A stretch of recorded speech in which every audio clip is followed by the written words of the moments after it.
再来看台铁7堵的车头，白日半暝咧调度火车时，可能是这咧管控号志的人员，甲信号发电打起，致使列车甲分道弄歹。这是2个月来第5届伫咧调度的时出现意外，台铁表示会照规定来处罚。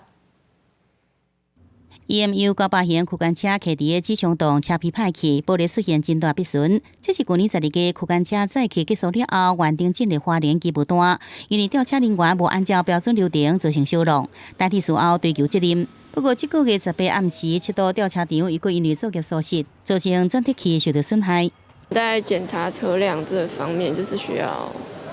可能要再上点心吧，因为毕竟这已经不是第一次了。要努力降低所有的风险啊，不然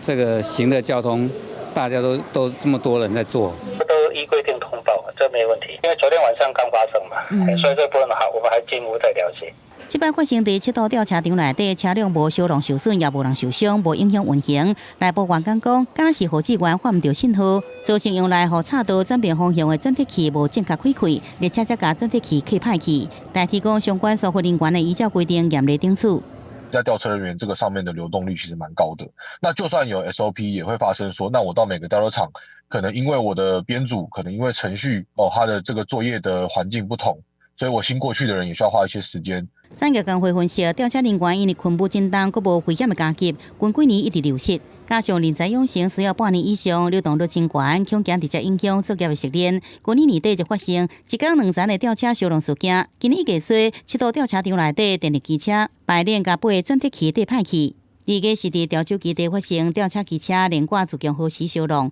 ，2个月来已经5件吊车意外。台铁过去对于这个事故都会用有没有这个死伤人来作为它的重大与否的界定。那么在这种吊车场上面，因为还没有载客服务，所以可能有的时候会被他们当成是比较不那么重要的一个监督的这个对象。前交通部长何丹丹认为，就算无造成死伤，不过可能造成安全管理注意无到的所在。加上台铁近年来陆续买真侪新车，无理解造成吊车厂更加无用，需要更加多人力甲科技的设备来管理，这也是台铁必须思考的课题。记者综合报道。